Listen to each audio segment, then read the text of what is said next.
Hello అండి అందరికీ. అనుకోని ప్రేమ పార్ట్ 42. మీ అందరికీ మరొక చిన్న రిక్వెస్ట్ అండి. ఈ కథను పూర్తిగా వినిన తర్వాత మీకు నచ్చినట్లయితే దయచేసి సబ్స్క్రైబ్ చేసుకుని ఎంకరేజ్ చేయవలసిందిగా మనస్ఫూర్తిగా కోరుకుంటున్నానండి. మరిక ఆలస్యం చేయకుండా కథలోకి వెళ్దాం. పచ్చని చెట్లు, రంగురంగుల పూలతో నిండిన ఒక ప్రశాంతమైన సరస్సు ఒడ్డున వసు మరియు రాహుల్ కలుసుకోవాలని ముందుగానే కాల్ చేసుకుని మాట్లాడుకుంటారు. సాయంత్రం చల్లటి గాలి వారి ముఖాలను తాకుతూ ఉండగా వసు అక్కడే పచ్చని తివాచీ లాంటి గడ్డిపై కూర్చుని రాహుల్ కోసం ఎదురు చూస్తూ ఉంటుంది. ఇంతలో రాహుల్ బుల్లెట్ సౌండ్ వినిపించగానే వెనుకకు తిరిగి చూసేసరికి ఎదురుగా రాహుల్ కనిపించటంతో ఆమె పైకి లేచి పరిగెత్తుకుంటూ వెళ్ళి అతనిని హత్తుకుంటుంది. రాహుల్, నీకోసమే ఎదురు చూస్తున్నాను. నీకు ఒక గొప్ప విషయం చెప్పాలి. నువ్వు చాలా సంతోషిస్తావు తెలుసా అంటుంది వసు. ఆ చెప్పు తల్లి. ఫోన్లో ఎంత బ్రతిమలాడినా డైరెక్ట్ అయితేనే చెబుతానని మొండిగా పట్టుబట్టు కూర్చున్నావుగా అంటాడు రాహుల్. అయినా నువ్వు ఇంత హ్యాపీగా ఉన్నావంటే అది మంచి వార్త అయ్యి ఉంటుంది. ఏమిటది అంటాడు ఆతృతగా. ముందుది చెప్పు రాహుల్. నాకు చాక్లెట్ తీసుకువచ్చావా? లేదు అంటే విషయాన్ని చెప్పనుగా అని రాహుల్ని ఆట పట్టిస్తుంది వసు. అమ్మా తల్లి, నేను నీ దగ్గరికి వచ్చే ముందు నా బుల్లెట్లో పెట్రోల్ అయినా మర్చిపోతానేమో కానీ నీ చాక్లెట్స్ తీసుకురావటం మర్చిపోతానా? ఇదిగో నీ చాక్లెట్ అని జేబులోంచి డైరీ మిల్క్ తీసి వసు చేతిలో పెడుతూ, మరి నాకేం లేదా అని ఆమె కళ్ళల్లోకి చూస్తూ అంటాడు రాహుల్. అతని కళ్ళల్లోకి చూస్తూ ప్రియుడి ఉద్దేశాన్ని తెలుసుకున్న వసు ఛీ అని సిగ్గుపడుతూ అక్కడి నుండి కొంచెం ముందుకి పరుగు తీస్తుంది. ఆమె వెనకాలే వెళ్ళిన రాహుల్ అక్కడే పచ్చని గడ్డి మీద కూర్చుని, వసు సిగ్గుపడింది, ఇక చాలు, రా ఇటు వచ్చి కూర్చుని విషయం ఏమిటో చెప్పు అంటాడు. ఇది నీ లైఫ్కు సంబంధించిన విషయం రాహుల్. అంత త్వరగా నీకు ఎలా చెప్తాననుకున్నావు అంటుంది వసు. హే, చెబుతావా లేదా అంటూ ఆమె మెడను 2 చేతులతో పట్టుకోవటానికి ప్రయత్నం చేస్తాడు రాహుల్. ఓ సారీ చెప్తాను విను.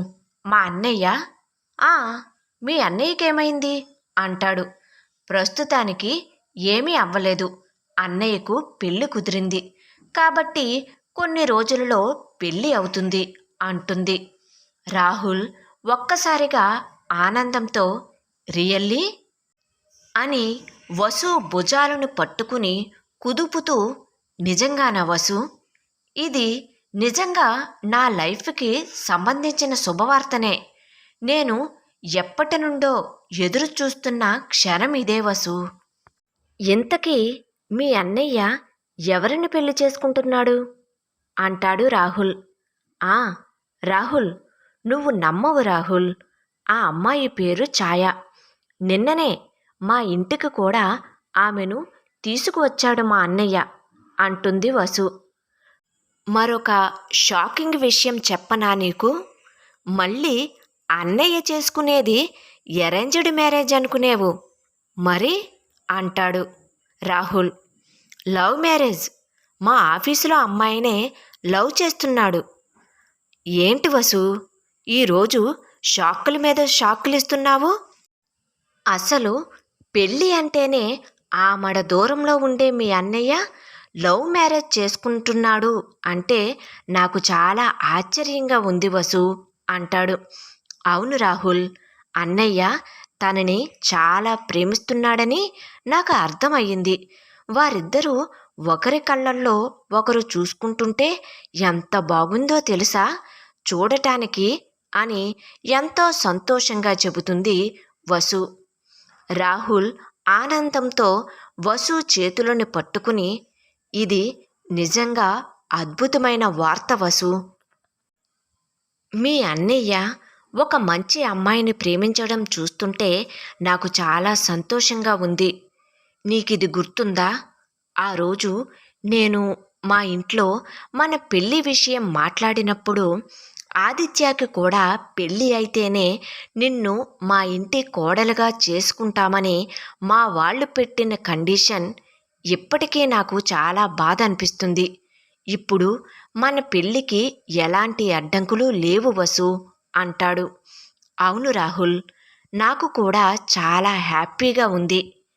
ఎప్పుడెప్పుడు ఈ పార్ట్ టైం వైఫ్ నుండి నీకు ఫుల్ టైం వైఫ్ అయిపోవాలని 1000 కళ్ళతో ఎదురు చూస్తున్నాను అంటుంది వసు.